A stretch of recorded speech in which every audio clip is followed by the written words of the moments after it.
well. How you doing today, sir? Doing great. Doing great. Awesome. Can you talk a little bit about the concept of playing up? You start the season out playing two teams, playing up, so to speak, and the foundation that can give you as you move forward and get more into league play after Hampton, but you kind of get more into HBCU. Just talk a little bit about that.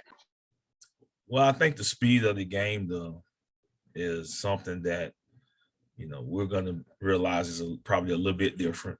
The caliber of linemen that we're going to face, the interiors are going to be a little bit different. And, the friction, the contact. I mean, these guys are, they built a little different for the contact that football requires. And it's a physical game. And when you're able to build your young man for the physicalness that take place, and I think it's different. I think when you even look at, I was talking to Coach Oliver, man, they started the nutrition deal at Central. It's just that you got to do things to get these guys where you want them to be in order to be successful. You can't just throw a football out there and say, go play. You need strength and conditioning coaches. You need nutrition. I mean, you need balance, school schedules. I mean, you need a lot of things for these guys to be able to compete at a high level, especially when it comes to FBS and even FCS. And you survive and you move forward, but it takes a lot for a football program to be able to have the success that it needs in order to be successful. You got to have certain things in your pocket or in your corner to be able to maintain these guys so they can sustain over the course of a season.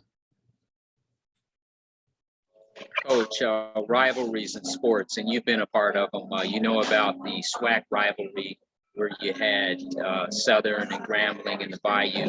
Now you've been in the Bay, and now you'll see Hampton again. Talk a little bit about this rivalry and again, how special it is, this installment.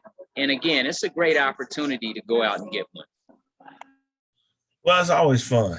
I think for, alumni of the both universities, I think it's always fun to play in these kind of football games and prepare for them. And, we just got to get our guys where they need to be in order to be competitive and give ourselves a chance to win a football game. Mentally, you got to fight the mental aspect of it. It's draining, but I do think playing a rivalry team, it interjects something into you because, it's pride, it's bragging rights, is that you gotta show up. Regardless who we put out there, they got to show up and they got to play well. And that's our expectations. We can't do nothing about those first two.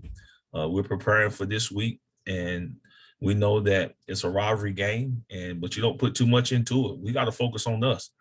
We got to get us better. And if we do those things, everything else will take care of themselves. Coach, in closing, you have a gentleman there with a lot of talent in Mr. J.J. Davis. Talk about that gentleman and moving forward, some of the things he can do to help you guys.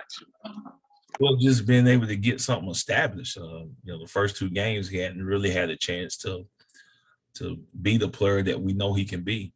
They very, very limited chances and not a lot of room. But I think our guys are at a point now to where you would hope they would be at. I think they're embarrassed. I think they're frustrated, but I think they're that way in a good way. I don't think they like the fact that we've went out for the first two games and really just been overwhelmed. And now it's time to get back to the drawing board and see what we can do better and let our players make plays. And hopefully it's an exciting style of football that we can play going forward. Just some injuries got us down a little bit, but we hope to get some guys back this week. But we can't make excuses, man. You got to put the ball down and you got to go play. And I think these guys will play well on Saturday. Thank you, sir. Have a blessed week. Thank you.